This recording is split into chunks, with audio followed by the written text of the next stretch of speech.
Bonjour, je suis Nathalie Redin, responsable des fonds anciens de la médiathèque de Châteauroux et je voudrais vous présenter aujourd'hui un ouvrage du XVIIIe siècle. C'est le troisième voyage du capitaine Cook. Il a été imprimé une année après la fin de ce voyage qui a vu la mort de ce grand explorateur. Le capitaine Cook part le 12 juillet 1776 de Plymouth. Il part avec 2 bateaux, la Résolution et le Discovery, qui est lui sous les ordres du capitaine Cook. Aucun naturaliste professionnel ne se trouve à bord, mais par contre on y trouve un chirurgien, un botaniste et un peintre. Ce voyage a 2 objectifs. Découvrir le fameux passage entre l'Atlantique et le Pacifique et ramener Omai, un indigène tahitien qui venait de vivre un très long séjour en Angleterre. Le 30 novembre, les bateaux sont déjà au niveau du cap de Bonne-Espérance qu'ils vont quitter et le 12 décembre, ils seront dans le détroit de la Reine Charlotte.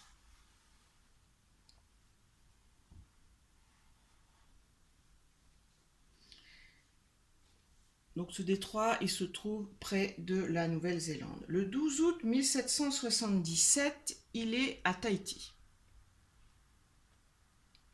Donc il est par là. Il venait de passer plusieurs mois dans les îles des Amis et là il fonce vers les îles Sandwich. Les îles Sandwich qui n'avaient pas encore été découvertes et qu'il va apercevoir assez rapidement autour du mois de janvier 1778. Il aperçoit une terre qui fait partie d'un groupe de 5 îles, ces fameuses 5 îles, qui prendront le nom d'îles Sandwich du nom du premier lord de l'amirauté. Puis le 7 mars, il va remonter directement vers le nord, vers les côtes de la Nouvelle-Albion, sûrement l'île de Vancouver, on n'est pas très sûr.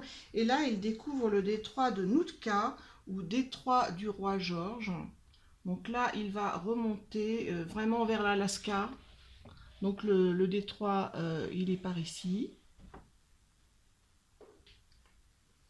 Il remonte toute la côte de l'Alaska qui est alors fréquentée par de nombreux trappeurs russes et il parvient au point le plus haut du nord de l'Europe.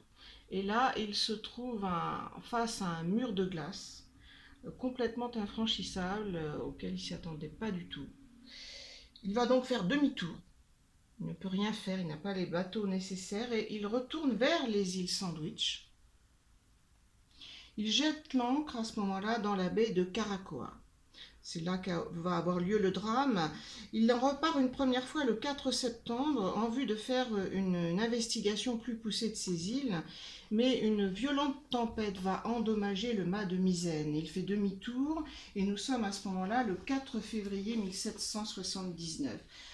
Ça fait déjà 3 ans qu'il est parti. Dans la baie de Caracoa, donc dans cette baie où va se jouer le drame, un vol de chaloupe a lieu. Une tension va persister entre les habitants de l'île et les hommes d'équipage vont déclencher un peu bêtement les hostilités et c'est très vite le carnage des Hawaïens. Cook sera poignardé dans le dos au moment où il donne justement l'ordre de cesser le feu. Son corps sera entièrement coupé en plusieurs morceaux, restitué par petits paquets, porté ensuite en procession par des prêtres et des chefs qui souhaitaient que la paix soit rétablie.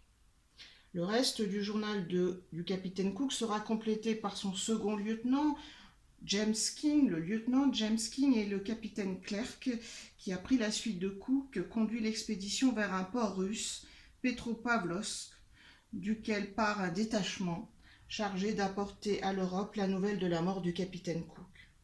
Le capitaine Clerk décédera à bord de son bateau le 22 août 1779 de la tuberculose, donc très peu de temps après le capitaine Cook.